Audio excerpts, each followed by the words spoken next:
Okay, so today's video we're talking about the city centre streets that have been pedestrianised during these coronavirus times and so are currently traffic free.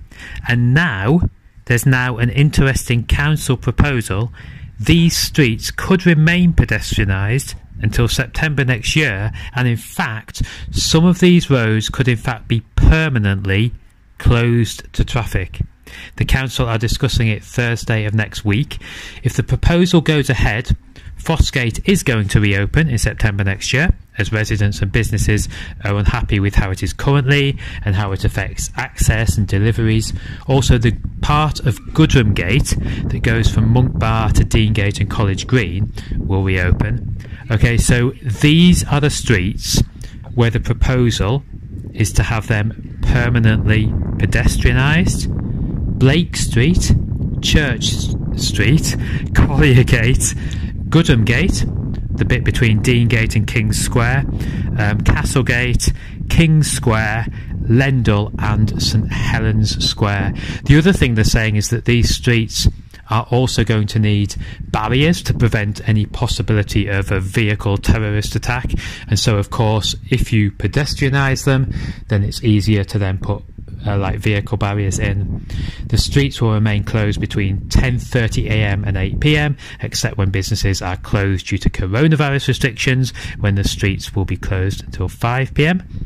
The street closures have allowed for like the pavement cafes to appear to help them through like coronavirus times, and the report the council are discussing says that there is in fact broad support so far from the city overall for these road closures.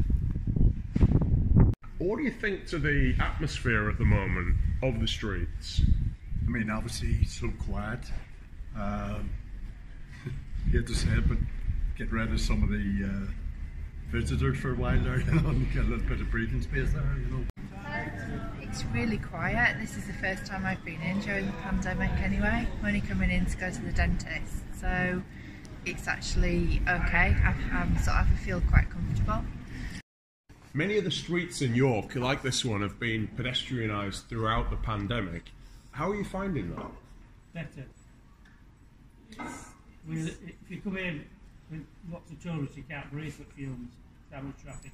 I quite like the fact that it's pedestrianised. I don't like when it's, but I'd rather it be more busy through the pandemic, to be honest. I think we're all more concerned with the pandemic than the actual traffic at the moment, to be quite honest with you. But it's nice to be not having cars around. It makes it nicer. It is in some ways. In some streets, yeah, but not all streets, because York's a bottleneck anyway. Cars whizzing up and down is not conducive.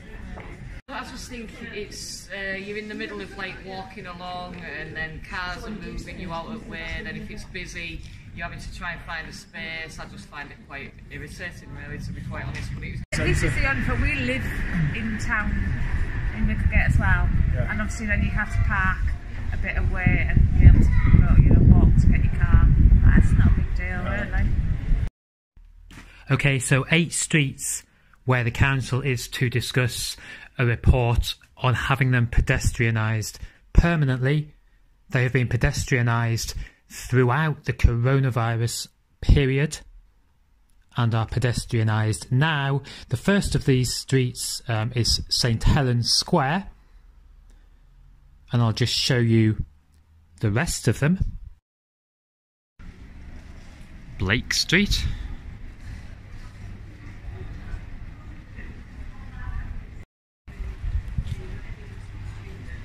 Lendal,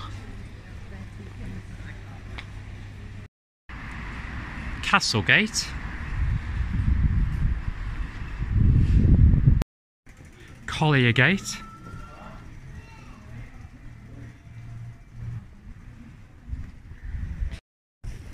King's Square,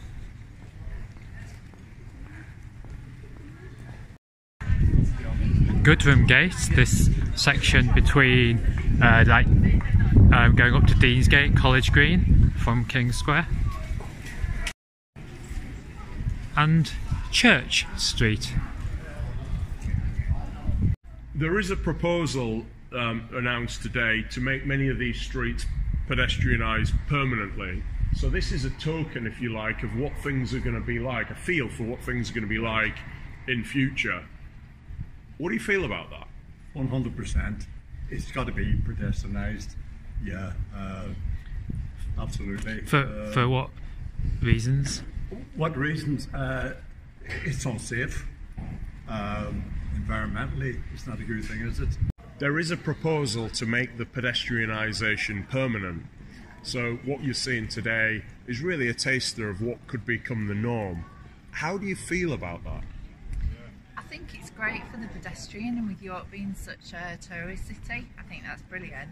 But I think we need to be sort of mindful of the car driver, because it is becoming very, very difficult to just pop into York and do something, because you have such a huge drive really, or somewhere to find somewhere to park. Which part of York have you come from today, and where have you parked? From the west side of York, and had to park on the east side of York to be where I want to be. So quite a big drive really for something that I probably in the past could have just driven in, parked somewhere quickly for half an hour and gone back out again. The other thing I can see is accessibility for disabled people. Yeah, which is a key issue in York at the moment, isn't it? Now there's a proposal to make these streets pedestrianised long term, permanently. Yeah, it's fine. How do you feel about that? It's fine because it is, historical place. I'm from Siena. My parents are from Florence, so it's all pedestrian. It's city center, medieval old town. It's all like this, so I enjoy it. It's better even for, shopping everywhere. It's very good like this. Yeah. I enjoy. I think if they get rid of the traffic lights, there's too many traffic lights in York, and I think that causes all the problems for the traffic anyway. They're quite irritated, and then what they'll do is then it'll come through town because there's no traffic lights, and cut through that way because the traffic lights are just too many in York.